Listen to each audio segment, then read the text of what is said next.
할 것인가에 대한 얘기가 나온 반면에 또 바벨론의 멸망을 지켜본 사람 입장에서 생각을 해봅시다. 아, 진짜 바벨론이 이렇게 구체적으로 예언했는데 망했구나. 그렇다면 하나님이 또 어떤 일을 하실까? 이게 굉장히 궁금증이 들 거 아니에요? 바벨론을 이렇게 멸망시켰다면. 그래서 48장에서는 좀 더 놀라운 미래, 바벨론 멸망 정도가 아닌 그거보다도 더 센 어떤 그 미래에 대한 예언을 하시는 거예요. 그래서 보통 이 48장을 새 일을 하나님이 이제 행하시는 일에 대한 예언인데, 그러니까 바벨론 멸망 정도가 아닌 이제 하나님이 이루실 바벨론 멸망보다도 더 센 어떤 새 일을 행하실 것인데, 그 새 일이 도대체 어떻게 이루어질 것인가 하는 거에 대해서 좀 더 구체적으로 예언하는 내용이 48장입니다. 예. 그래서 이 48장에 보면 야곱의 집 이스라엘 이름, 이건 이제 여러 번 나왔으니까 제가 뭐 더 이상 할 필요 없습니다.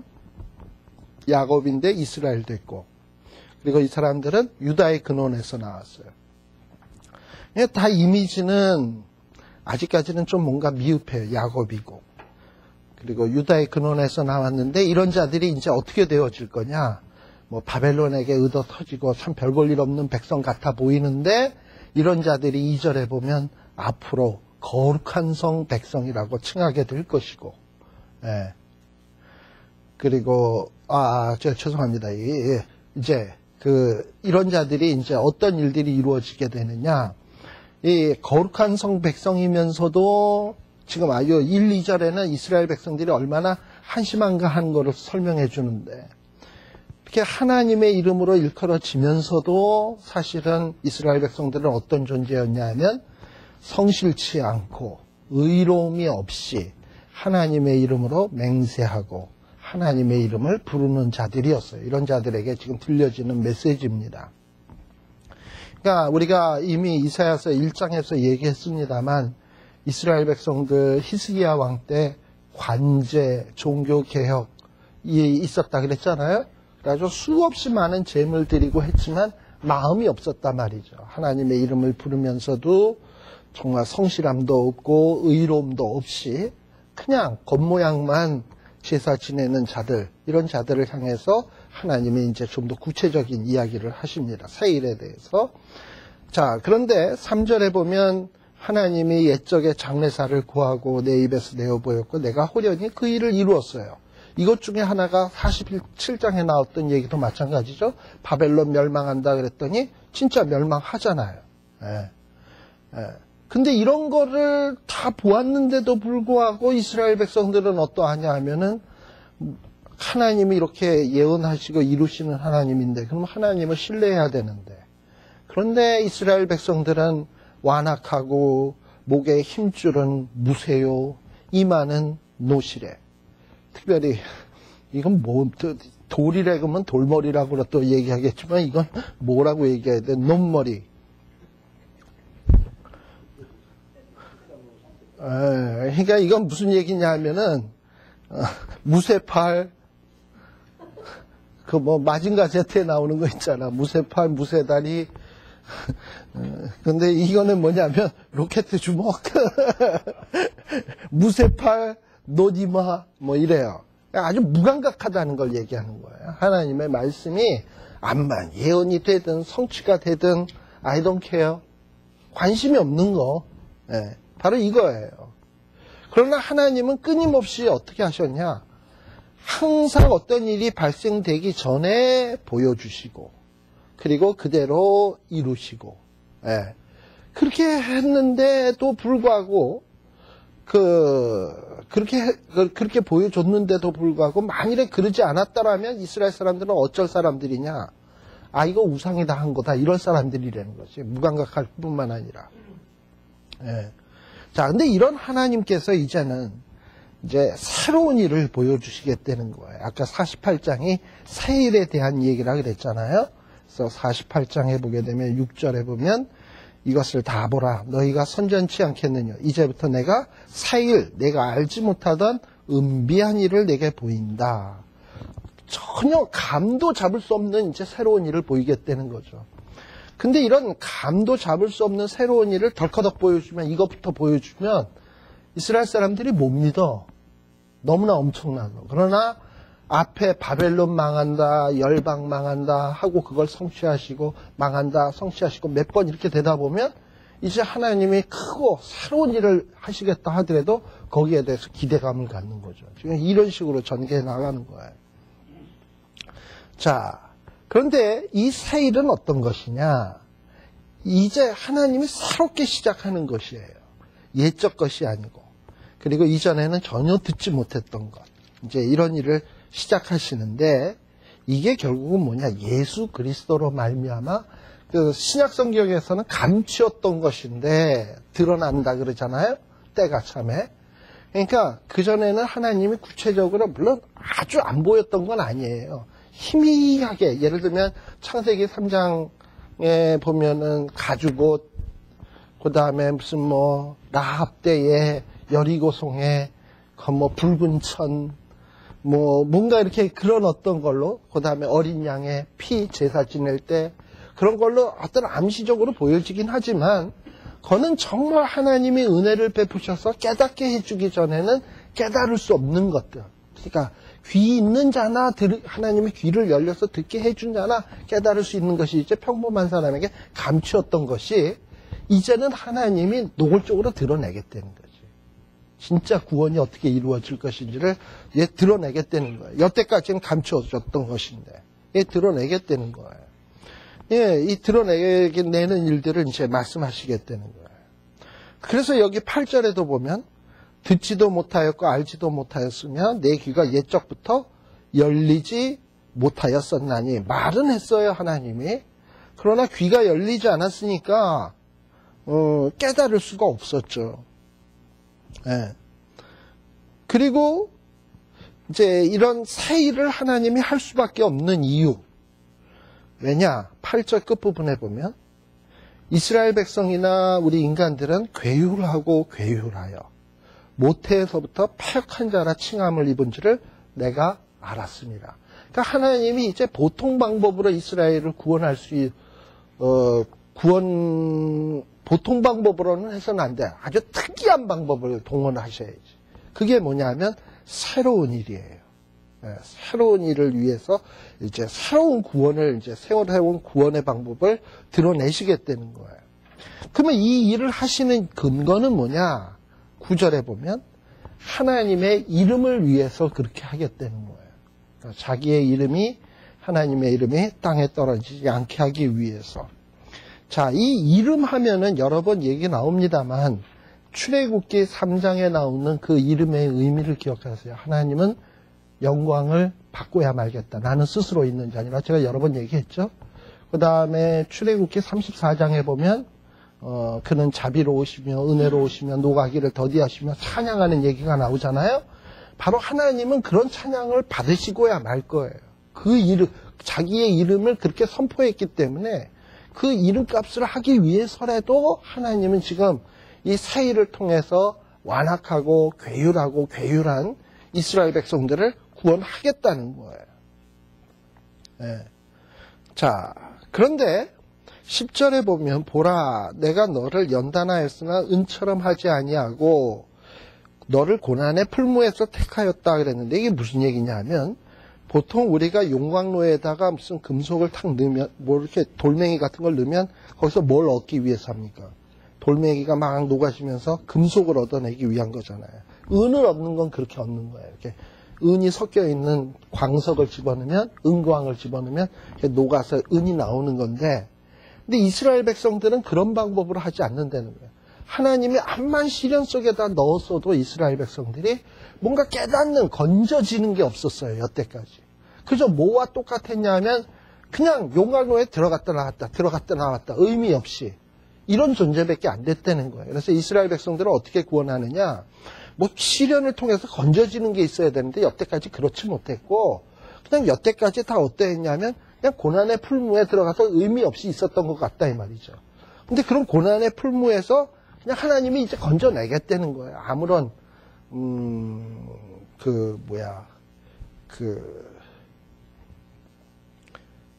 아무런 그 열매를 맺지 못하는 자들을, 고난의 풀무 속에서도 열매를 맺지 못하는 자들을 하나님이 택해서 끄집어내겠다는 거예요. 왜 그러느냐? 하나님이 자기를 위해서, 하나님의 이름을 위해서 그 일을 하겠다는 거예요. 그래서 이렇게 해서 구원받은 사람은요, 나중에 천국에 가면 어떻게 될까요? 자기가 무슨 열매를 맺은 것도 없고 의로운 것도 없고 암만 시련을 받았어도 뭔가 깨닫는 바도 없었는데 하나님은 그냥 구원했어. 그래서 천국에 가면, 이런 우리가 천국에 가면 어떻게 할 수밖에 없을까요? 정말 하나님은 나 같은 거를 구원해 주시다니 찬송과 영광을 받으시옵소서 하고 찬양할 수밖에 없잖아요. 그렇게 하시겠다는 거예요. 하나님이 자기의 영광을 위해서 이렇게 하시겠다는 거예요. 그리고 하나님은 이 일을 이룰 수밖에 없어요. 12절에 보면 하나님은 그 처음이고 마지막이고, 그러니까 하나님의 모든 시작과 끝을 주관하시는 분이고 시간을 주관하시는 분이고, 또 하나님이 이 일을 이룰 수밖에 없는 이유는 이런 하나님이 땅의 기초를 정하고 하늘을 폈고 그리고 이 피조물들을 좌지우지하시는 분이니까 하나님은 이 일을 이룰 수밖에 없어요. 그리고 또 하나님이 이 일을 이루는 것을 1차적으로 하나님이 이런 일을 할 수 있다는 것을 보여주는 그 1차적인 증거가 뭐냐? 14절에 보면 일단 우리 아까 48장에서도 나왔지만 하나님이 하나님의 뜻을 바벨론에게 행할 거예요. 이것도 예언이죠. 그러나 이 일이 분명히 이루어지는 것을 볼 거예요. 그래서 하나님이 이 바벨론 사람, 갈대아 사람들에게 심판을 하시는데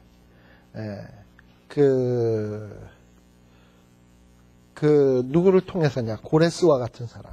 그래서 고레스와 같은 사람을 불러서 그를 인도해서 그 길이 형통하게 해서 쭉 바벨론을 점령해 나가게 하는데, 이런 일들은 그냥 갑자기 되어진 일이 아니라 16절에 보면 하나님이 예언하신 일이고, 그리고 하나님이 예언했기 때문에 이루어질 수밖에 없는 일임을 보여주는 거예요. 그러니까 이런 바벨론의 멸망을 보면 하나님이 크고 은비한 일도 반드시 이루실 거라는 거죠. 17절에서도 보면 또 뭐라고도 얘기를 하냐. 너희의 구속자시요 이스라엘의 거룩하신 자이신 여호와께서 가라사대 나는 내게 유익하도록 가르치고 너를 마땅히 행할 길로 인도하는 너의 하나님 여호와라. 특별히 여기에 보면은 내게 유익하도록 가르치고, 그 다음에 또 동사가 또 뭐가 나오냐면 인도하는, 요 가르치다, 인도하다 여기서 나오는 요 동사들이 히브리어로는 다 분사형으로 돼 있어요. 분사. 우리가 영어에서도 진행형 하면은 비동사 플러스 현재 분사 쓰잖아요. 그것처럼 히브리어에서도 분사형이 쓰여지면 계속적인 용법이에요. 그러니까 하나님이 이스라엘 백성들에게 가르치는 일, 그 다음에 행할 길로 인도하는 일은 끊임없이 계속 진행되었다라는 의미예요. 하나님은 이스라엘 백성들을 구속하시고 이스라엘의 거룩한 신자이신 이 하나님이 끊임없이 이스라엘 백성들을 유익하게 가르치고 끊임없이 마땅히 행할 길로 인도하셨는데도 불구하고 이스라엘 백성들은 어찌했냐? 하나님의 명령을 듣지 아니하였도다. 또 만일 들었다면 내 편경이 강과 같았겠고 내 의가 바다 물결 같았을 것이며 라고 돼 있어요. 어떻게 보면 18절은 이스라엘 백성들이 듣지 않았다. 그리고 참 이렇게 부정적인 것으로 보여질 수 있는데요. 이 18절은 어떻게 역으로 생각하면 이렇게도 볼 수 있어요. 반대로 하나님의 명령을 들었다면 뭐다? 평강. 그리고 하나님의 말을 잘 들으면 의가 바다 물결 같다. 그러니까 하나님의 명령을 잘 들으면 주어질 축복은 뭐냐? 평강, 의예요. 그런데 이스라엘 백성들은 그렇지 못했다는 거죠. 특별히 여기서 말하는 평강과 의의 축복은 어떤 내적인 축복이고, 19절에 나오는 거는 뭐냐면 이제 하나님의 명령을 잘 순종하면 이제 후손이 뭐 같다? 모래 같고, 몸의 소생이 모래알갱이 같다. 이거는 외적인 축복이에요. 그러니까 하나님의 명령을 잘 순종하면 내적으로는 평강이 있고 의가 있고 외적으로는 후손이 번성하고 그리고 후손들이 축복받게 된다 이 말이죠. 예. 그런데 이렇게 보면은 사실 지금 이런 일들을 사실 이스라엘 백성들이 못한 거 아닙니까? 하나님의 명령을 듣지 않아서 평강도 없었고 의도 없었고 이 후손들도 지금 포로로 잡혀가고 뭐 이렇게 된 거 아닙니까? 그런데 이제 어떤 일이 벌어지느냐? 하나님이 하시는 새로운 일은 하나님이 바벨론과 갈대아를 파해요. 예. 그리고 바벨론을 멸망시키는 반면에 20절 끝부분에 보면 야곱, 간사하지만 파역하지만 그리고 전혀 자격 없지만 그런 종 야곱을 뭐 하시냐? 구속하셔요. 그리고 이런 자격 없는 자들을 사막으로 통과하게 하시던 때에 목마르지 않게 했던 것처럼 뭔가 하나님이 새로운 생수 같은 게 쏟아져 나오게 하신다 이 말이죠. 이런 일을 이루시겠다는 거예요. 그러니까 그야말로 새 일이죠. 자격 없는 자에게 놀라운 구원을 주시겠다는 거죠. 근데 이거는 뭘로 이루어지는 거냐 하면 사실은 믿음으로 이루어지는 겁니다. 예. 근데 악인들은 이러한 새 일이 선포돼도 믿지 않아요. 이런 하나님을 믿질 않아. 이런 일을 하실 거라는 걸 믿지도 않고 의지하지도 않고. 그래서 22절에 어떤 이렇게 복음이 선포됐을 때 나타나는 반응은 두 가지입니다. 아, 하나님이 새 일을 행하신다? 나같이 자격 없는 사람이 구원을 얻을 수 있는 방법은 이 하나님의 새 일을 의지하는 방법밖에 없구나. 이렇게 믿음으로 나오는 반면에 악한 사람들은 뭐 하냐? 새 일은 무슨 새 일? 무슨 자격 없는 자가 어떻게 구원받아? 이러고선 그걸 믿질 않아. 그런 자가 뭐냐? 악인. 그래서 여기 22절에 보면 악인은 평강이 없다. 반면에 의인은 뭐냐? 의인은 성경에서 말하는 이사야서도요. 의인은 율법을 행하고 하는 게 아니라 하나님이 새 일을 행하신다 했을 때 그것을 바라보며 소망하며 믿는 자가 이게 의야. 그러니까 이사야서에서 얘기하고 있는 의인. 악인은 뭐냐? 하나님의 행하실 일을 바라보고 소망하는 것이 의고 그것을 믿지 않는 것이 악인이고. 예. 그래서 이 악인에게 평강이 없다라고 이렇게 선언을 하고 있습니다. 자, 그 다음에 49장. 그러니까 참 이런 예언들이 사실 이사야 때 막 이렇게 선포되면 감이 왔을까요? 전혀 정말 안 왔을 것 같아. 예. 근데 그나마 앞에 열방에 대한 예언이고 막 이것저것 많이 나오니까 이거 안 믿을 수도 없고 안 믿을 수도 없고 이렇게 됐겠지. 그래서 긴가민가 하면서 이러고 갔겠지. 예. 자, 그러면서 이제 좀 더 그 예언의 범위가 좀 더 구체적으로 나가는 거예요. 그래서 49장에 보게 되면 뭐라고 나오느냐. 이제 단순히 이제 야곱, 이스라엘 백성이 아니고 조금 전까지는 야곱, 이스라엘에게 행하시는 새 일이었잖아요. 근데 이제 거기에서부터 나오는 일들은 어떤 일들이 이제 새 일이 내가 왜 이렇게 말이 꼬이냐. 49장에 보게 되면 이제 이 새 일은 어떻게 이루어지느냐, 누구에 의해서 이루어지느냐 하는 것을 이제 설명하기 시작을 하는 거예요. 자, 하나님이 이 새 일을 이루실 건데 누구를 통해서 이룰 것이냐.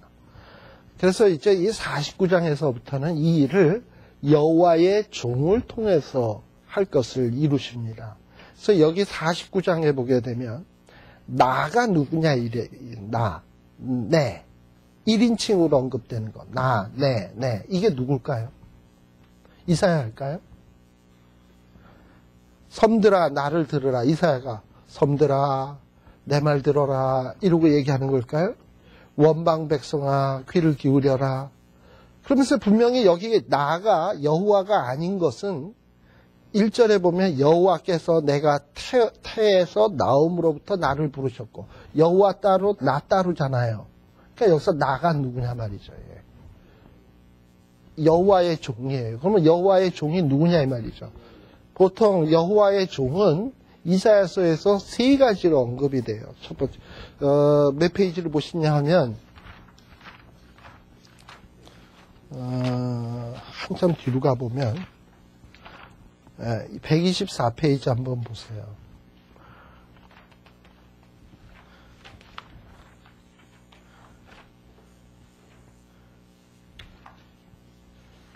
여기도 잘 안 나오네. 124페이지. 어쨌든 여호와의 종이 세 가지로 언급이 되어져요. 보통 이사야서에서 첫 번째는 집합적인 의미로 이스라엘 전체. 그러니까 이스라엘이 복의 근원이 되어야 될 사명을 부여한 받은 자들 아닙니까? 그러니까 그런 면에서 이스라엘 백성은 여호와의 종이에요. 112페이지 밑에 나와요.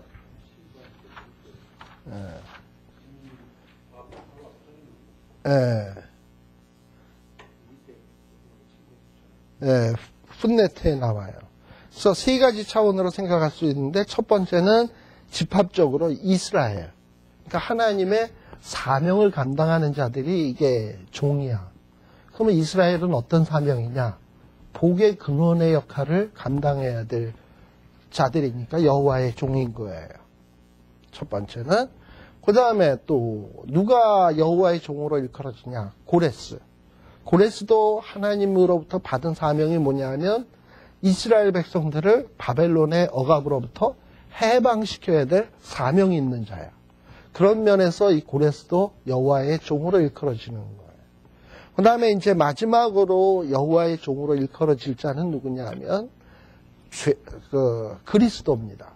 이 그리스도는 어떤 의미에서 여호와의 종이냐? 우리를 죄악의 권세에서 우리를 해방시켜야 될 사명이 있는 분이기 때문에 여호와의 종이에요. 그래서 이 여호와의 종은 크게 이사야서에서는 세 가지 측면에서 등장을 합니다. 그래서 여호와의 종의 노래 같은 거 나왔을 때 이게 그리스도에 해당된 건가? 이스라엘에 해당된 건가? 고레스에 해당된 건가? 이게 혼돈이 될 때가 참 많아요. 그런 면에서 여기에 보면 49장에 나오는 여기서 나오는 이게 49장도 일종의 여호와의 종의 노래인데요. 여기에서 이 여호와의 종을 통해서 이제 이루실 일인데 이 여호와의 종이 누구냐 이 말이죠. 여기서 내가 누구냐. 자, 그런데 잘 보십시다. 섬들아 나를 들으라, 원방 백성들아 귀를 기울이라. 여호와께서 내가 태에서 나옴으로부터 나를 부르셨다. 자, 이게 누구냐? 어떻게 보면 이스라엘도 여기에 해당돼요. 아까 이스라엘이 태어날 때부터 알았다 그랬잖아. 그리고 또 복중에서 나옴으로 내 이름을 말씀하셨다. 근데 이게 이스라엘뿐만 아니라 누구도 되는 거냐 하면은 예수님도 돼. 왜냐 하면은 예수님이 태어날 때 마태복음 1장 21절에 보면 가브리엘 천사를 통해서 그 이름을 뭘 하라? 예수라 하라. 그렇게 얘기를 하셨거든요. 그러니까 복중에 있을 때부터 예수님의 이름을 말씀하셨거든요. 마태복음 1장 21절, 누가복음 1장 31절. 그래요. 자, 그리고 또 내 입을 날카로운 칼같이 만드셨대. 이게 이스라엘로 볼 수 없는 이유는 이스라엘 사람들의 입이 언제 날카로운 칼 같은 적이 있습니까?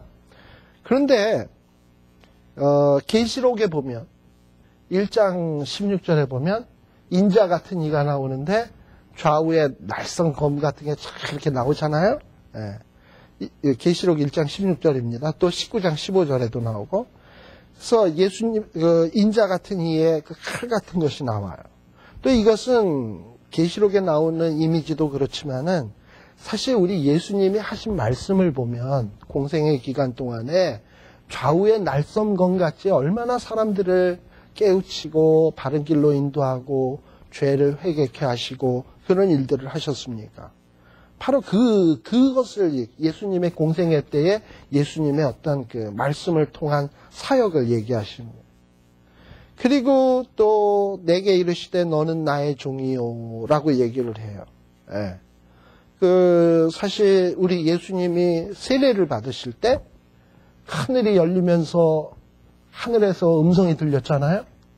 이는 내 기뻐하는 자라 하고서는 그 소리가 음성이 들렸잖아요. 바로 그것을 내다보고 있는 거예요.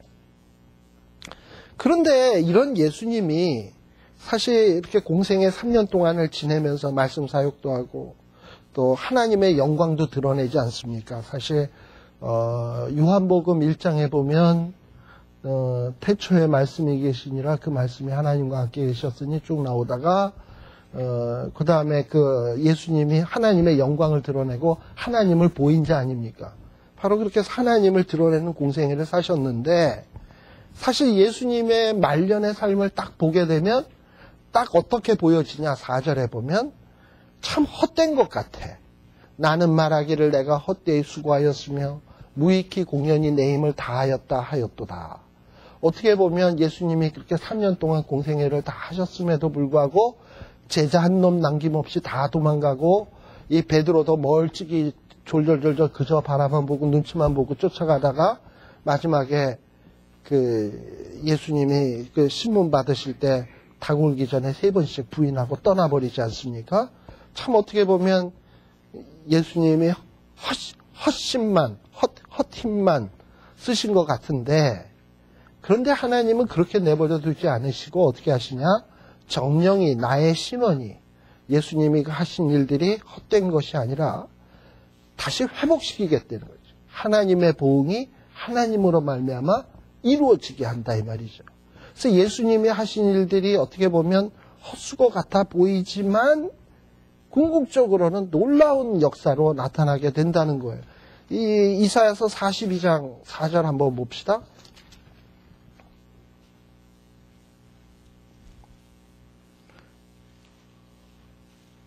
(42장) 2, 3, 4절도 이와 비슷한 이미지예요. 그는 외치지 아니하며 목소리를 높이지 아니하며 그 소리로 거리에 들리게 아니하며 그러나 이 조금 작은 속삭이는 음성 같지만 그 말씀은 칼과 같은 말씀이죠.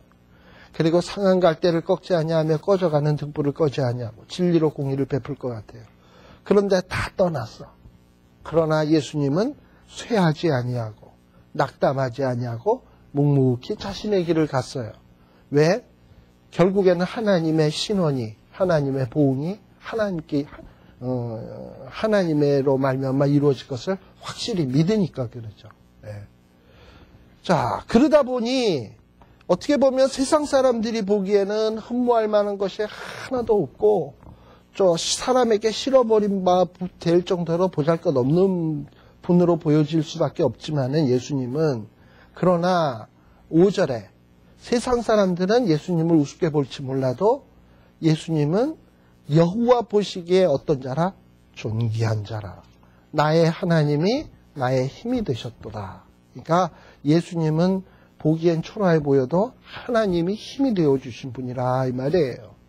그리고 야곱을 자기에게 그리고 이 힘이 되어주셔서 결국은 어떻게 하냐?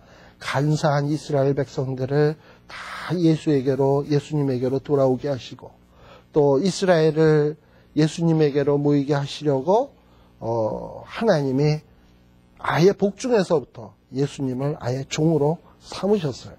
네.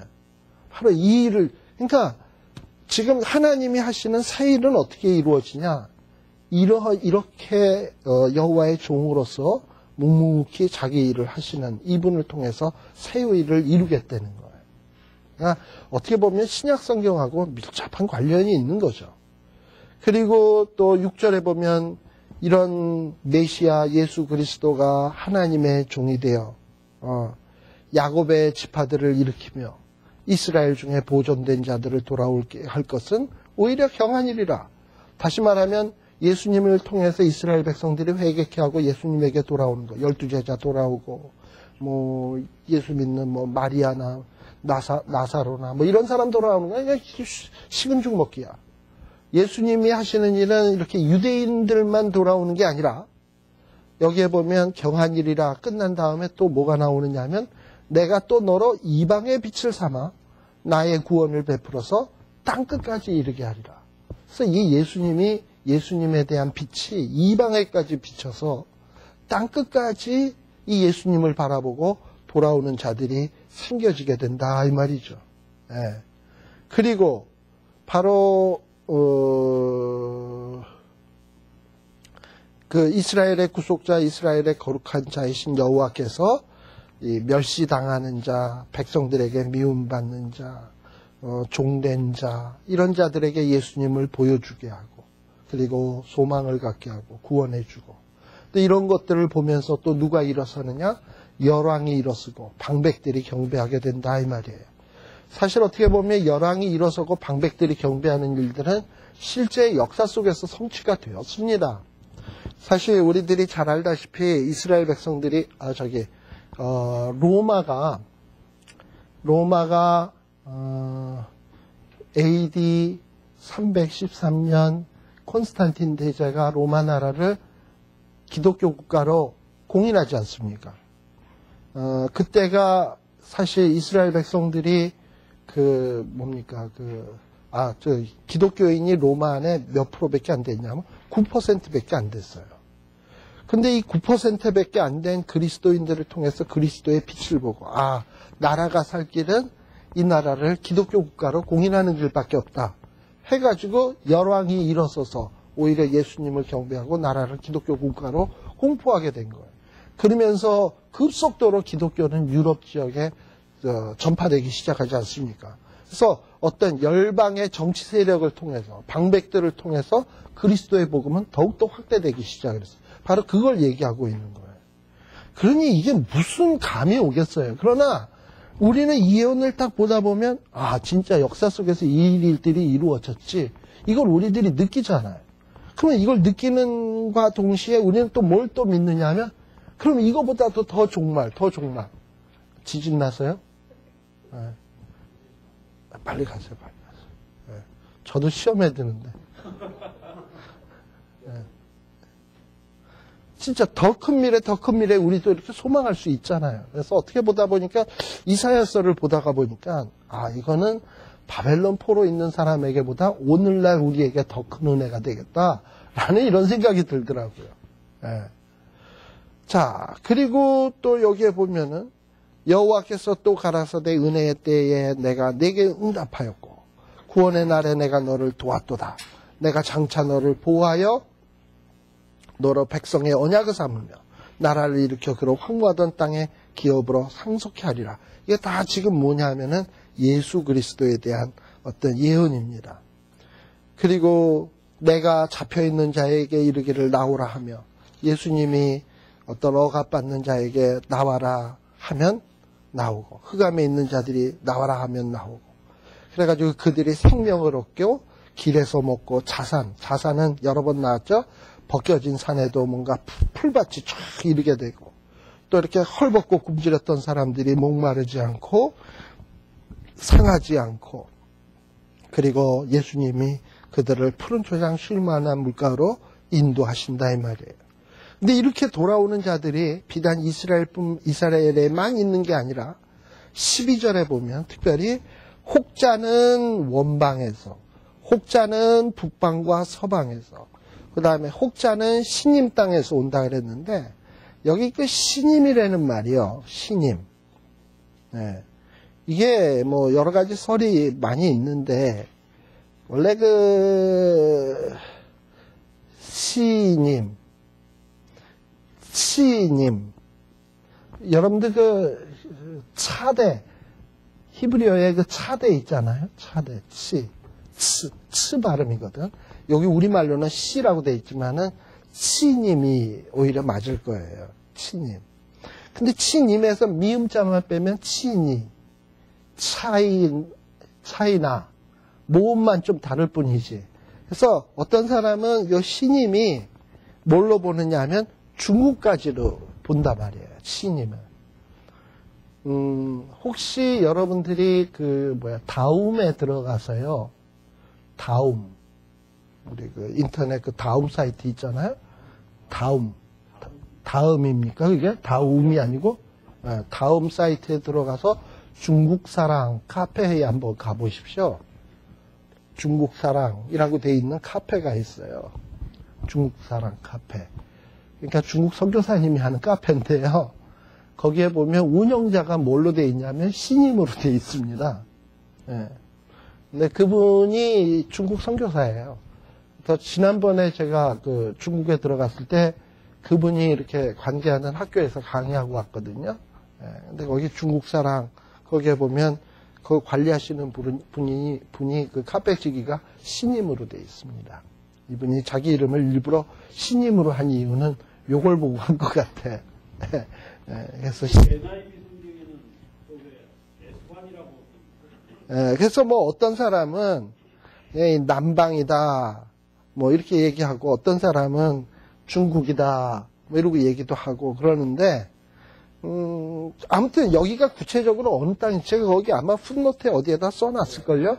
정확하게 어느 땅인지는 모르는데 설에 의하면 학자마다 이 신임이 이 히브리어의 치 하고 눈 나오는 거 보면 지나, 옛날에 중국을 진나라고 부르지 않았어요? 지나, 치나 이걸 따서 중국이 아닌가 이렇게 생각하는 사람도 있다는 거예요. 그렇다면 근데요 지금 중국이요 기독교 신자가 공산당 당원 수보다 기독교 크리스찬의 수가 중국 안에 더 많습니다.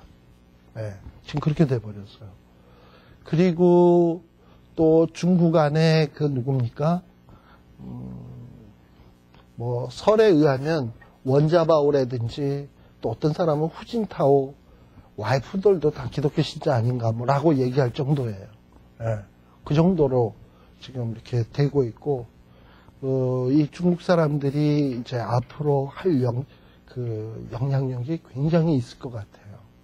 그래서 아마도 여기 뭡니까 이슬람권에 보면 뭐 무슨 스탄, 카자흐스탄, 우즈베키스탄, 스탄자 들어가는 데는 다 거의 이슬람권 아닙니까? 근데 그 스탄 들어가는 데 보면 이게 사탄이 다스려서 그런지 모르지만 참 한국 사람들 좀 기독교 신자들에서 배타적이거든요. 그런데 이 사람들이 중국 사람들은 거의 무비자야. 중국 사람들은요. 그 스탄자 들어가는데 다 무비자로 왔다 갔다 해요. 그렇다면 앞으로 그 스탄자 들어가는 지역을 선교할 사람들이 누구일까 생각을 해보면 아마 이 중국이 그런 거를 책임을 져야 되지 않을까.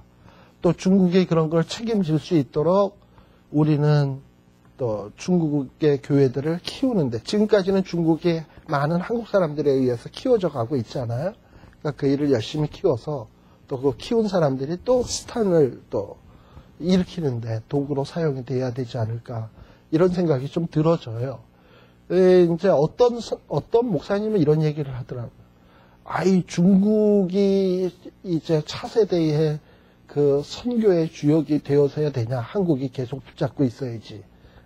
그거를 이 횃불을 이 대한민국에서 횃불이 중국으로 옮겨갔어야 되겠냐? 이러고 얘기를 하시는데 옮겨가라 그러죠 뭐. 제가 볼 때는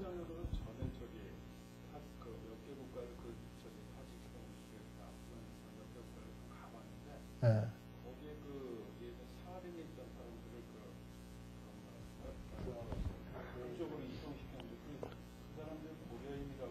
네, 까레스키야. 네. 그러니까요. 내 친구 목사님도 키르기스탄에 누구 하나 또 있는데요. 일들 많이 해요. 근데 이제 분명히 그런 사람들을 통해서 또 이 스탄자 들어가는데 또 이제 뭐 이슬람권, 터키니 뭐 이제 이런 데까지 이제 복음이 가겠죠. 네. 그래서 근데 그런 일들이 벌써 이렇게 보면은 원방에서 북방에서 서방에서 신임 땅에서 이런 일들이 벌어지는 거는 실제 우리는 지금 눈으로 보질 않습니까? 이걸 보면 우리는 어떻게 할 수밖에 없냐 하면 진짜 하나님을 노래할 수밖에 없다니까.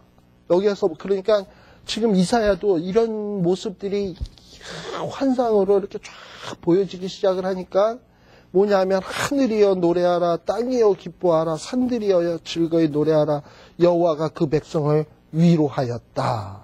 그 고난당한 자를 긍휼히 여길 것임이라. 특별히 여기서 말하는 위로라는 말은 왜 위로냐?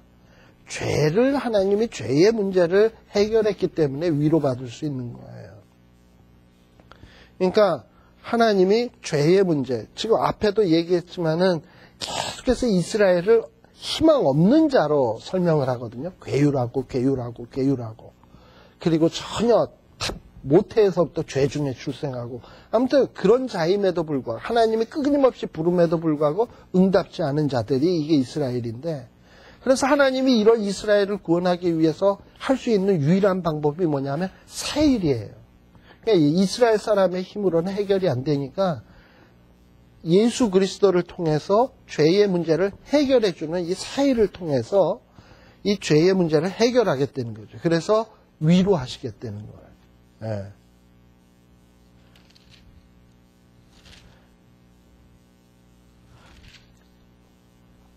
그리고 14절에 보면, 그래서 이스라엘 백성들은 절대 버림을 받을 수가 없습니다. 물론 일시적으로 이스라엘 백성들이 자기네들이 바벨론 포로로 잡혀가지고 하나님이 우리를 버리셨나 보다, 우리는 끝장났나 보다 이렇게 생각할지 모르지만, 지금 하나님은 뭐라고 얘기하냐면 14절에 보면 이스라엘 백성들은 혹 바벨론의 포로로 잡혀와서 야 하나님이 우리 버렸다, 우리를 잊었다 이렇게 말할런지 모르지만, 하나님은 어떤 마음이냐, 엄마가 어떻게 지 자식을 잊겠느냐, 또 자기에게 태에서 난 아들을 긍휼히 여기지 않겠느냐. 그러니까 보통 엄마들은 모성애가 있으니까 절대 잊지 않잖아요. 근데 잊는 사람들이 간혹 있습니다. 신문에 보니까. 예. 많죠. 예. 그런데 그것도 하나님이 딱 아시고 뭐라고 얘기하냐면, 그들은 혹시 잊을지라도 나는 너를 잊지 아니할 것이라 라고 얘기를 해요. 특별히 이 로마서 1장에 보게 되면, 1장 거의 끝부분일 거예요.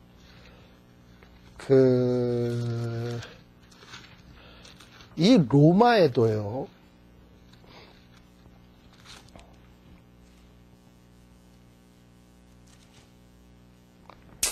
이 로마가 마지막에 부패하기 시작했을 땐 굉장히 향락, 쾌락 위주의 문화로 막 가지 않습니까?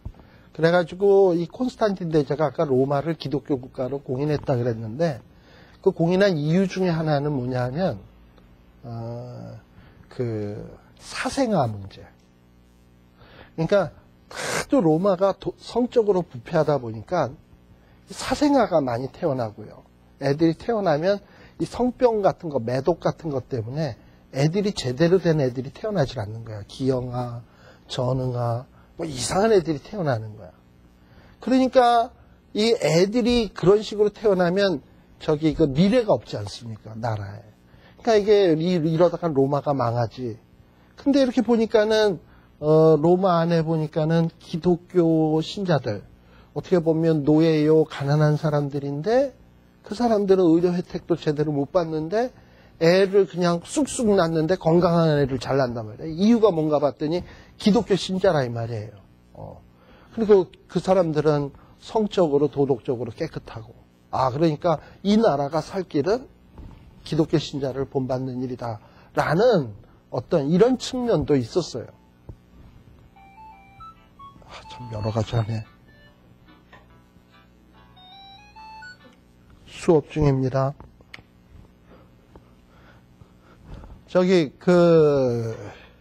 그런데 거기에 보면 아마 이런 장면을 아마 사도 바울은 좀 알고 있었던 것 같아요. 그러면서 여기에 보면 29절에 보면 로마의 28절에 보면 로마의 사람들이 아주 향락으로 치닫게 되면 어떤 일들이 벌어지냐, 하나님을 마음에 두기를 싫어하니까 상실한 대로 마음을 내어두어서 합당치 못한 일들을 하게 되는데, 불의, 추악, 탐욕, 악의 뭐 이렇게 쭉 나와요. 그러면서 이제 쭉 뒤에 가보면 31절에 보면 우매한 자요, 배악하는 자요, 무정한 자요, 무자비한 자라는 말이 나오잖아요. 특히 거기 보면 무정, 무자비라는 말 나오잖아요. 이게 뭐냐면 이 로마의 이 부모들이 아새끼들이 기형아가 태어나고 자기가 볼 때 똘똘치 못하게 태어났으면 죽였대. 자기 애를요. 왜냐하면 부담되니까. 지금 여기 미국 같은 데서도 보면 간혹 자기 애가 자폐라든지 혹은 장애아라든지 그런 부모가 너 죽고 나 죽자 하고선 이런 경우들도 있잖아요. 무정무자비. 어떤 이런 경우. 그러니까 인간은 그럴 수 있다는 거예요. 그렇게 자기 자식을 귀찮고 자기를 괴롭게 하는 것 같으면 죽이기도 한단 말이지. 근데 이사야서에서도 벌써 그런 일이 있을 거를 감을 잡고 보통 정상적인 부모라면 엄마라면 자식 안 잊는다. 그러나 잊을 경우도 있는데 그렇게 잊을 경우가 있을지라도 하나님은 안 잊는다. 이 얘기예요. 요는. 그리고 16절에 보면 하나님은 어찌할 것이냐. 내가 너를 어디에다 새긴다? 손바닥에다 새긴다. 보통 그 타투하는 사람들은 타투가 뭐 이렇게 지워지는 타투도 있지만 어떤 거는 한번 새겼다 그러면 안 지워지잖아요. 그 태국에 가니까 그렇게 타투하는 사람이 많대. 근데 그걸 이렇게 새기고 나면 안 지워져요. 목욕을 해도 안 지워지고. 근데 이런 타투, 그 당시에 특히 우상 섬기는 사람들한테 이 문신하는 것들이 많았거든요. 근데 그 문신을 지금 여기는 해필 어디에다 하느냐 하면 손바닥. 사람이 자기의 신체 가운데서 어디를 제일 많이 볼까요? 맞박은 자기가 못 보죠. 손이겠죠. 이렇게 보면 손. 뭘 할 때도 이렇게 손. 그러니까 이 손바닥에다 새기는 이유는 뭐냐면 이스라엘 하고 써놓은 거지. 이스라엘은 내 자식. 못난 놈이지만 내 자식하고 새겨놓은 거야. 그러니까 하나님이 볼 때마다 이스라엘은 내 자식. 이스라엘은 내 자식. 안 잊겠다는 거죠. 그러니까 그만큼 하나님이 그 이스라엘이 한심하고 보잘것없어도 그리고 세상 사람들은 그런 자식을 죽이기도 하고 버리기도 하지만 나는 그 자식의 이름을 손바닥에다 새겨서 항상 자기 앞에 두겠다는 거지. 얼마나 감사한 일입니까? 그 다음에 내 자녀 그렇게 해서 너의 성벽이 항상 내 앞에 있나니 내 자녀들은 속히 돌아오고 너를 헐며 너를 황폐케 하던 자들이 너를 떠나가리라. 좀 요 말이 좀 애매한데요. 특별히 요 17절에 보면 내 자녀들이 속히 돌아온다. 특히 속히 돌아온다라는 말은 일종의 아주 급하게 서두르는 것을 얘기해요. 그리고 여기 보통 이 자녀들이라는 말이요. 17절에 나오는 말. 여기에 영어 성경 같은 데는 sons라고 돼 있는데 어떤 데서는 이거를 뭐라고도 번역을 했냐면 건축자라고도 번역을 했어요. 그러니까 너의 건축자들이 서둘러서 막 온다 이 말이죠. 이게 뭘 암시하는 거냐 하면 마치 바벨론 포로로 잡혀갔다가 고레스 왕이 너희들 돌아가서 성전 지어라 한 거 있잖아요. 그래서 이스라엘의 건축자들이 바벨론 포로로부터 돌아와서 너를 헐며 너를 황폐케 하던 자들은 그러니까 이스라엘의 성전을 헐고 이스라엘을 황폐케 하던 자들은 다 너를 떠나가리라. 하나님이 하나님의 성전을 우뚝 세우겠다 이 말이죠. 그런데 지금 이 우뚝 세우는 거에 대해서 예수님은 공생의 기간에 이런 얘기를 했어요. 너희가 이 성전을 헐라. 내가 사흘 만에 다시 세우리라. 성전과 자기를 또 동일시했거든. 그러면서 지금 뭐라고 얘기를 하냐면 18절에 보면 내 눈을 들어 사방을 보라. 그들이 다 모여 내게로 오느니라. 지금 신임에서 북방에서 서방에서 예수님에게로 예수의 이름을 부르면서 오지 않습니까?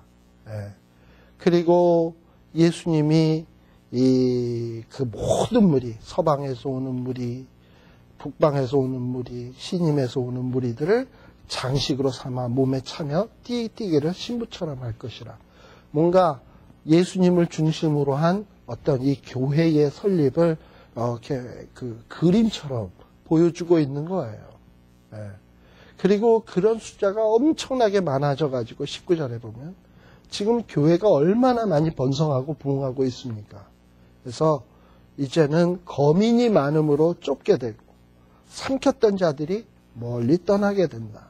그리고 20절에도 보면 고난 중에 낳은 자녀가 후일에 내게 말하기를 이곳이 우리에게 좁으니 넓혀서 우리로 거처하게 하라 하면서 하나님의 교회가 날로 부흥하고 발전해 나아갈 것을 보여주는 거예요. 이게 누구를 통해서?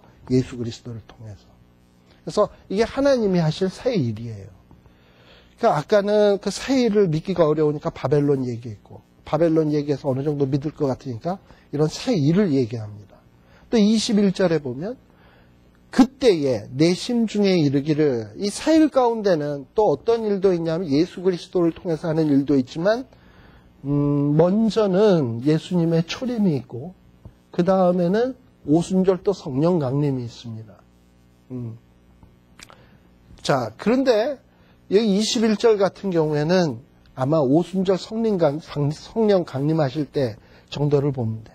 내 심중에 이르기를 누가 나를 위하여 이 무리를 낳았는고 나는 자녀를 잃고 외로워졌으며 사로잡혔으며 유리하였거늘 이 무리는 누가 양육하였는고 나는 홀로 되었거늘 이 무리는 어디서 생겼는고. 사도행전 10장에 보게 되면 말이죠. 한번 봅시다. 사도행전 10장에 보게 되면 아마 고레스 이야기일 거예요. 아, 고레스랜다. 고넬료. 네. 하도 고레스 하다 보니까 고넬료도 같은 골씨로. 야, 근데 고넬료의 집에 베드로가 신방을 왔거든요. 그래서 이 베드로가 막 말을 하니까 성령의 말씀들이 이렇게 쫙 와요. 임했어요. 그런데 45절에 보면 베드로와 함께 온 누구? 할례 받은 신자들이면 이 사람들은 누굽니까? 유대인이죠. 유대인들 신자들이 뭘 봤어요? 이방인들에게도 성령 부어주심을 인하여 놀란 거예요. 그러니까 유대인들은 여태까지는 성령은 유대인들만 받는 걸로 알았거든. 그랬는데 이 고넬료 로마 사람도 막 그냥 성령이 부어지고 막 이 사람들도 방언을 말하고 하나님의 막 높임을 막 들음을 받는다 이 말이죠. 예. 그러다 보니까 이게 놀라는 거예요. 지금 바로 이런 장면을 이사야가 얘기하고 있는 거예요. 여기 보면은 몇 절이야? 21절. 이스라엘 백성들이 딱 보니까는 이방인들도 막 돌아온다 말이지. 도대체 이 사람들은 어디다 오는 거야? 누가 케어했던 거야? 이 사람들은. 근데 이런 사람들에게 어떻게 성령이 임할 수가 있어? 어떻게 이 사람들이 죄에서 노임을 받을 수 있지? 하고 놀라는 거죠. 그러니까 새 일인 거야. 전혀 감도 못 잡았던 일들이 벌어지게 되는 거예요. 그리고 22절에 보면 이제 예수님이 열방을 향하여 손을 들고 민족들을 향하여 깃발을 딱 세우게 되면 그냥 세계 처처에서 아들, 딸들 대고 어깨에 메고 하나님 앞으로 돌아오게 된다 이 말이죠. 저도 저희 부모님이 모태에서부터 그냥 배에다 차고 저를 그냥 데리고 가지 않았습니까? 교회로. 네. 뭐 이런 일들이 생겨난다 이 말이죠. 그 다음에 23절에 보면 열왕은 내 양부가 되면, 아까 제가 콘스탄틴 얘기했지만 이렇게 기독교 신자들이 많아지기 시작하니까 하나님이 국가 권세를 들어서 기독교를 보호하시고 지키시고 그리고 그런 국가의 그 보호 아래 교회들을 발전시키시잖아. 예. 바로 그것을 얘기하는 게 23절이라 이 말이죠. 예. 자, 그러니까 이게 바로 하나님이 행하시는 새 일이에요. 예. 근데 이런 새 일에 대해서 어떤 자들도 하나님의 새 일을 방해할 수가 없어. 예. 그건 뭐에 비유하고 있냐면 24절에 보면 용사에 빼앗은 것을 어떻게 도로 빼앗겠냐. 근데 뭐 용사랑 하나님이랑 비교가 됩니까? 하나님이 탁 했는데 어떻게 하나님의 손에서 빼앗겠어요. 예. 근데 하나님은 용사의 포로도 빼앗고 강포자의 빼앗은 것도 건져낼 것이니 하나님은 반드시 암만 별 볼 일 없는 자식이라 할지라도 구원하고야 말겠다는 거죠.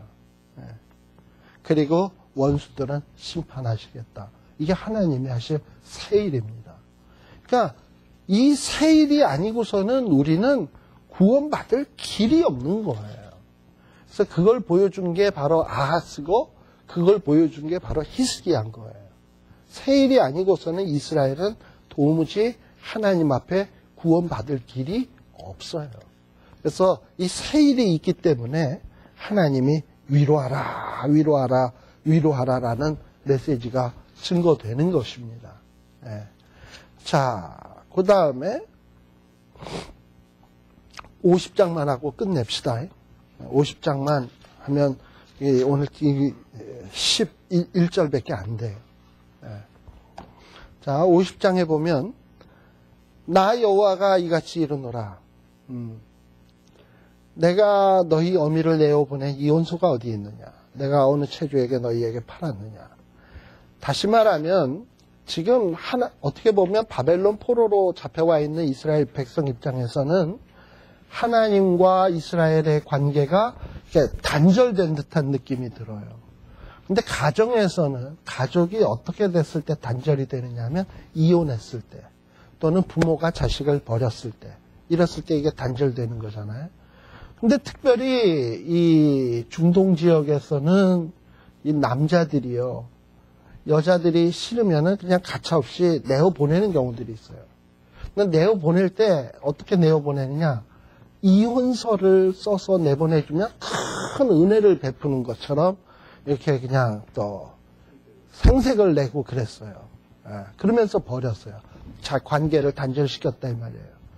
그런데 하나님은 이스라엘 백성들하고 하나님 입장에서 너 나가 하고 내쫓은 적이 없다는 거야. 이스라엘의 남자들은 그렇게 많이들 했는데, 그리고 하나님은 간혹 자녀를 파는 경우도 있어요. 요즘 그 인도를 배경으로 한 영화 무슨 아카데미상 받은 거 있죠? 슬럼덕. 거기에 보면 그 여자의 주인공이 나오는데 조금만해. 근데 걔 아버지가 걔가 영화로 뜨니까 그 애를 팔아먹으려고 그랬었나 봐.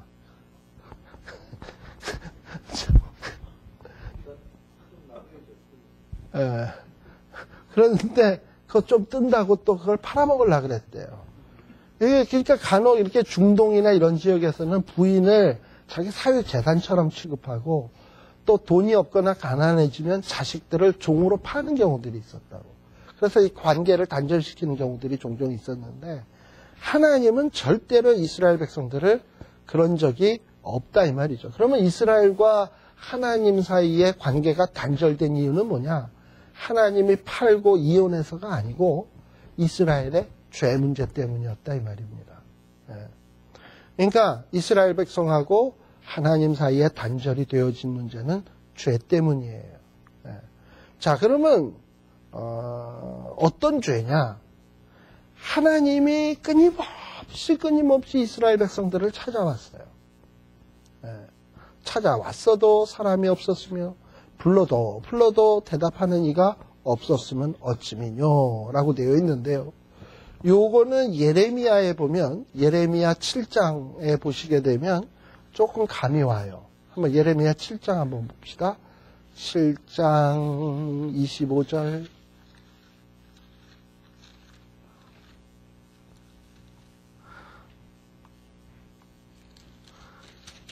예레미야 7장 25절에 보면 하나님이요 어떻게 하셨냐? 자, 여기에 보면 24절부터 볼게요. 이스라엘 백성들이 청종치 아니하며 귀를 기울이지도 아니하고 자기의 악한 마음에 꾀와 강팍한 대로 행하며 그 등을 내게로 향하고 그 얼굴을 향치 아니하였으며 너희 열조가 애굽 땅에서 나온 날부터 오늘까지 내가 내 종 선지자들을 너희에게 보내었으되 어떻게 해요? 부지런히 보내었으나 너희가 나를 청종치 아니하며 귀를 기울이지 아니하고 목을 굳게 하여 너희 열조보다 악을 더 행하였느니라 라고 되어 있어요. 바로 이런 모습. 이게 뭐냐면 하나님이 끊임없이 찾아왔고 불러도 대답하는 이가 없었음을 요거를 이사야는 이런 식으로 표현하고 있고 예레미야는 저런 식으로 표현하고 있어요. 자, 그러면서 하나님 하시는 얘기가 뭐냐 하면 이제 손 얘기를 하는데 하나님에게 손이 있습니까? 나의 의로운 오른손으로 너를 붙들리라 하나님에게 손이 있냐 이 말이죠. 영이신데 없죠. 그러니까 이걸 보통 의인화, 하나님이 자기를 신인 동형 그렇게 표현하는 거죠. 하나님이 인간처럼 이렇게 보여지는 분으로. 그런데 이스라엘 사람들이나 이 팔레스타인 사람들에게 있어서 긴 손은 능력 있는 손이고 짧은 손은 능력 없는 거래요. 제가 좀 손이 짧아요. 그래가지고 이게 좀 길어요. 그래서 접었어요. 더워서 접은 게 아니라 손이 짧으니까 능력이 없어. 긴 손을 능력 있는 거라고 생각을 해요. 그래서 여기서 보면 내 손이 어찌 짧아 구속지 못하겠느냐. 내가 어찌 건질 능력이 없겠느냐. 그러면서 하나님은 자신의 어떤 능력이 있음을 상기시키는 방법으로 뭘 자꾸 인용하시냐 하면 홍해 사건, 요단강 사건을 자꾸 이스라엘 백성들의 머릿속에 떠올리세요. 사실 이스라엘 백성들에게 있어서 가장 충격적인 사건이라고 그런다면 이 홍해 건넌 사건이에요. 그래서 이렇게 하신 분이다 이거죠. 이 3절에 나오는 내용도 이게 뭘 떠올리는 거냐 하면 10가지 재앙 가운데서 흑암 재앙이 있잖아요. 흑암 재앙을 떠올리게 하는 거죠. 자, 그런데 하나님이 이제 이 죄 문제, 허물의 문제를 해결하기 위해서 하나님의 종을 사용하시는데요. 이 종이 또 역시 여기 4절부터 나와. 여기서 말하는 주 여호와께서 학자의 혀를 내게 주사 했을 때 내가 누굴까요? 역시 여호와의 종 메시아예요. 그러니까 하나님이 그 죄악의 문제, 허물의 문제를 해결하기 위해서 여호와의 종을 사용하시는데 그 여호와의 종에게 뭘 주시냐 하면 학자의 혀를 주시고 또 궁핍한 자를 어떻게 도와줄 수 있도록 알게 하시고 그래서 우리 예수님이 말씀을 통해서 많은 사람들을 위로하시잖아요. 그리고 또 예수님에게도 성령이 충만하셔서 이 바리새인들이나 이 사두개인이나 어떤 제사장들보다도 다르게 권위 있는 말씀을 하시게 했잖아요. 그 이유가 뭐냐? 성령님이 함께 하시니까. 그리고 또 여기에 보면 주 여호와께서 나의 귀를 열으셨으므로 여기에서 보면 예수님의 귀를 열었다 그러니까 좀 이상하지만은 이 귀를 열었다라는 게 뭐냐면 어떤 하나님이 부여하신 임무에 대해서 올바로 깨닫고 있었다는 겁니다. 예수님은. 그러니까 사실 그 예수님이 세례 받을 때 마태복음 그게 4장인가? 마태복음 4장에 보면 여호와의 종이라는 개념이요. 마태복음 4장이 아니지.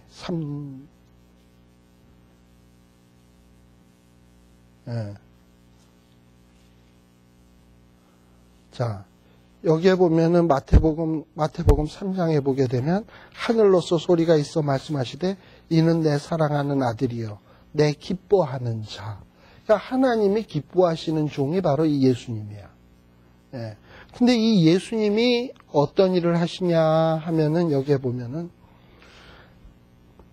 하나님이 기뻐하시는 일은 죄의 문제, 허물의 문제를 해결하는 거거든요. 그러니까 그거에 대해서 올바른 인식이 예수님에겐 있으셨다는 겁니다. 죄의 문제, 허물의 문제를 이걸 내가 해결하러 이 땅 위에 왔지. 그리고 죄의 문제, 허물의 문제를 해결하기 위해서는 십자가를 져야지. 그래서 이 십자가를 지기 위해서는 어떤 고난도 참아야지. 그래서 주님은 거역지도 않고 뒤로 물러서지도 않고 심지어 자기를 때리는 자들에게 등을 맡기고 수염을 뽑는 자, 특히 수염을 뽑는 거는 아주 그 중동 사람들에게 있어서는 가장 치욕적인 일입니다. 수염을 뽑는 거. 뽑는 자들에게 뺨을 맡기고 수욕과 침뱉음을 피하려고 내 얼굴을 가리우지 아니하였느니라. 그러니까 벌써 하나님은 정말 자격 없는 이스라엘 사람들의 죄 문제, 허물의 문제를 해결하기 위해서 여호와의 종이 어떻게 할 것인가를 보여주고 있어요. 우리가 이 일들을 당했어야 되는데 이 예수님이 죄의 문제, 허물의 문제를 해결하기 위해서 매 맞고 수염 뽑히고 침 뱉음 당하고 얼굴 침 뱉을 때도 우리는 침을 탁 뱉으면 돌리잖아요. 침 뱉으면 가서 이렇게 가서 받아 다. 그러신다 이 말이죠. 참 피곤하니까 저도 별 방법을 다 동원을 해가지고 예. 그리고 주 여호와께서 나를 도우심으로 내가 그럼에도 불구하고 주님이 이 일을 당하시면서도 자기를 부끄러워하지 않는 이유가 뭐냐? 하나님이 주신 임무고 그리고 내가 이 일을 해야 죄의 문제가 해결이 되고 허물의 문제가 해결이 되니까 그 얼굴을 뭐같이 부싯돌같이 굳게 하고 내가 수치를 당치 아니할 줄을 아노라 하고선 묵묵히 갔다 이 말이에요. 여러분들 예수님이 그 예루살렘 성전을 보고 우셨던 기록 나오시죠? 그리고 예루살렘을 보시고 마음을 굳게 정하시고 가는 그 기록이 나옵니다. 그 길로 가시게 되면 결국 뭐냐면 그 다음부터 또 고난주가 시작이에요. 근데 예수님은 회피하지 않으시고 그 길로 갔어요. 왜? 죄의 문제, 허물의 문제가 그걸로 해결되는 거니까. 그러니까 그러나 사람들은 그런 예수님의 가시는 길을 보면서 저 인간이 저거 죄가 있으니까 그렇지 허물이 있으니까 그렇지 뭐 이러면서 조롱했다 이 말이죠. 그러나 예수님은 자기가 자기의 죄 때문이 아니라 이스라엘의 죄 때문에 또 인류의 죄 때문에 그렇게 가는 거잖아요. 그러니까 예수님은 지금 당당하게 가고 계세요. 그러면서 그 마음속에 뭐가 있냐면 나를 의롭다 하시는 이가 가까이 계시니 나와 다툴 자가 누구냐 나와 함께 설지어다 나의 대적이 누구냐 내게 나아올지어다. 예수님은 의롭다라는 거죠. 죄가 없다는 얘기죠. 그리고 하나님이 자기를 도우신다는 거죠. 자기를 정죄할 자가 없다는 거죠. 즉 무슨 얘기냐. 죄와 허물의 문제는 죄 없는 여호와의 종이 죄값을 대신 짐으로 말미암아 죄와 허물의 문제가 해결된다. 이게 뭐냐? 새 일이에요. 이 일이 과거에는 상징적으로 보여졌는지 모르지만 분명하게 사람들한테 드러난 게 아니었어요. 깨닫지 못했단 말이죠, 사람들이.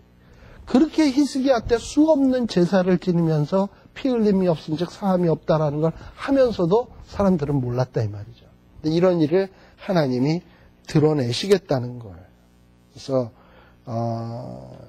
이 예수님을 하나님이 이 죄와 허물의 문제를 할 수 있도록 9절 도우시고 그리고 예수님을 정죄하는 자들은 다 헤어지고 좀에게 먹히게 된다. 그리고 10절에 보면 특별히 의문문처럼 되어 있는데요. 여기에 보면 너희 중에 누구뇨 하고 이렇게 되어 있는데 그 히브리어의 미라는 거 알죠? 미. 다 잊어버렸어. 미라는 말은 누구라는 말인데 때로는 영어로 치면 whoever도 돼. whoever. 누구든지. 그래서 여기에 보면 너희 중에 누구든지 여호와를 경외하며 그 종의 목소리를 청종하는 자 누구든지 흑암 중에 행하여 빛이 없는 자라도 여호와의 이름을 의뢰하며 자기 하나님을 의지할지어다. 다시 말하면 흑암 중에 행하며 빛이 없는 자라도 또는 여호와를 경외하며 목소리를 청종하는 자는 누구든지 다 하나님의 이름을 의뢰하며 하나님을 의지하래요. 그리고 뭘 하지 마냐? 불을 피우고 횃불을 둘러 띈 자요. 이건 뭐냐 하면 추우니까 불을 피우고 횃불을 이렇게 둘러 이렇게 서 있으면서 그 횃불과 불의 혜택을 보려고 그러잖아. 추우니까. 그런데 이렇게 불과 횃불의 덕을 보려고 한 자들은 다 어디로 들어가느냐? 불꽃 가운데로 들어가고 너희의 피운 횃불 가운데로 들어가게 된다. 즉 무슨 얘기냐 하면 이스라엘 백성들은 히스기야 때도 그렇고 아하스 때도 그렇고 뭔가 하나님이 아닌 어떤 것에 의해서 도움을 받으려고 한 적이 참 많아요. 그걸 얘기하는 거야. 마치 사람이 불의 도움을 받으려고 하듯 아하스 때는 아수르의 도움을 받으려 했었고 히스기야 때는 특별히 애굽 도움을 얻으려고 했다 이 말이에요. 그런데 그것이 오히려 이스라엘을 삼킨다니까. 지금 그 얘기를 하고 있는 거예요. 그러니까 불을 피우고 횃불을 둘러띈 자여. 결국은 그 불꽃 가운데 너희들이 삼키어지게 될 것이고 피운 횃불 가운데로 들어가게 될 것이다 이 말이죠. 결국은 그렇게 하나님 아닌 것을 의지하는 자들은 그런 멸망을 얻을 수밖에 없게 된다는 거예요. 결국은 너희들이 슬픔 중에 누울 수밖에 없게 된다는 거예요. 그러니까 새 일은 뭐냐? 죄와 허물을 해결해 주실 여호와의 종 메시아를 의지하는 길밖에 없다. 이게 새 일이에요. 그게 바로 하나님이 이루실 새로운 구원인 거예요. 그러니까 여기 벌써 이 50장에서부터 슬슬 우리 몇 장까지 했죠? 50장까지. 50장에서부터 자꾸 이게 누구로 구체적으로 나가기 시작하냐면 53장에 나오는 메시아의 모습으로 점점 구체화시켜 나가는 거예요. 그러니까 이런 이 이사야 때의 메시아에 대해서 예언을 하면 감이 안 올 거 아니에요. 그러니까 이렇게 계단 밟듯이 이사야는 조금씩 바벨론에서부터 시작해서 고레스에서부터 시작해서 좀 더 구체적으로 새 일이 뭐냐? 죄와 허물을 사하는 일이고 누구를 통해서 이루어지냐? 여호와의 종을 통해서 이루어지고 여호와의 종은 누구냐? 장차 오실 메시아고 메시아가 할 일은 뭐냐? 뭐 이러면서 점점 구체화해가면서 그 클라이막스를 이사야 53장에서 꽝 때리는 거예요. 그러고 난 다음에 53장에 여호와의 이루실 새 일이 분명하게 드러나고 난 다음서부터는 찬양이 쏟아져 나오는 거죠. 그 다음서부터 그 일을 이루신 그 찬양에 대한 얘기가 이사야서 마지막 부분까지 이제 연장이 되어지는 거예요. 그러니까 이사야서는 어떻게 보면 참 대하 드라마 같아요. 성경 전체를 흐름을 보여주는 하나님의 구원 계획에 큰 대하 드라마 같다라는 이런 느낌이 들어집니다. 그래서 여러분들이 시간이 될 때마다 이사야서를 끊임없이 읽고 묵상하다 보면 좀 더 깊은 깨달음이 있지 않을까. 사실 긴 설경, 이 성경을 이렇게 저녁 시간에 이렇게 하다 보면 참 힘들고 어렵기도 하지만 한 구절 씹어보면 참 그 맛이 있어요. 이사야서가. 어떻게 이렇게까지 예언하나. 그리고 어떻게 이렇게 구체적으로 예언할 수 있었지 하고선 볼 때마다 놀라게 돼요. 그래서 예. 예. 그래서 이제 우리 전도사님들이 다들 나가서 열심히 공부하셔가지고 하셔야죠. 자, 기도하겠습니다. 하나님 아버지, 참 우리는 죄 중에서 출생했고 우리의 힘으로는 도저히 우리를 구원할 능력이 없는 자들입니다. 이런 우리에게 우리 하나님 새 일을 행하셨고 예수 그리스도도 보내주셔서 우리로 하여금 구원 얻을 수 있는 놀라운 길을 주심을 감사합니다.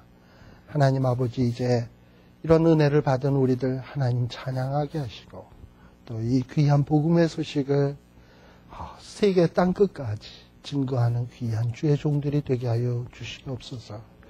주님께서도 주의 종으로서 그 고난의 길, 어려운 길 묵묵히 가셨는데 하나님 아버지, 우리도 주님의 제자로서 그런 길 가게 하시고 또 우리 주님 하나님께서 고난 중에 내버려 두신 것이 아니라 지극히 높이셔서 영광스럽게 하셨는데 우리도 주님 따라가면 그 영광의 반열에 동참한 것을 기억하며 지치거나 좌절하지 아니하고 소망 가지고 모든 것을 이겨낼 수 있는 저희들 되게 하여 주시옵소서.